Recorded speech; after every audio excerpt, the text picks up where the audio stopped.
জমকালো আয়োজনে শুরু হলো নতুন কুড়ি স্পোর্টসের 2025-26 মৌসুমের জাতীয় পর্যায়ের আসর।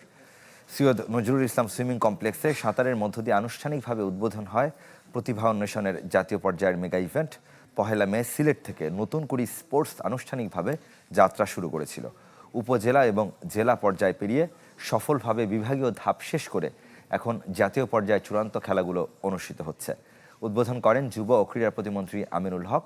প্রথম আসর শেষ হওয়ার আগেই পহেলা জুলাই থেকে দ্বিতীয় আসরের অনলাইন রেজিস্ট্রেশন শুরু হয়েছে।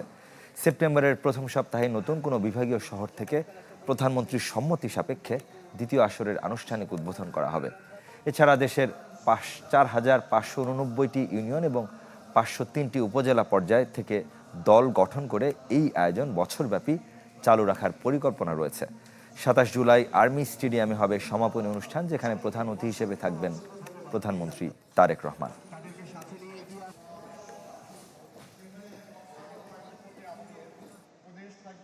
তৃণমূলের একদম যারা হয়তোবা নিজেদেরকে ওইভাবে এখন পর্যন্ত উপস্থাপন করতে পারেনি, সেই ছোট ছোট ক্রীড়াবিদদেরকে জাতীয় পর্যায়ে কিভাবে তারা অংশগ্রহণের মাধ্যমে নিজেদেরকে প্রতিষ্ঠিত করতে পারে একজন ক্রীড়াবিদ হিসেবে, আমাদের মাননীয় প্রধানমন্ত্রীর যে উদ্যোগ, যে ক্রীড়া হলে পেশা পরিবার পাবে ভরসা, আমরা খেলাধুলাকে পেশা হিসেবে প্রতিষ্ঠা করতে চাই।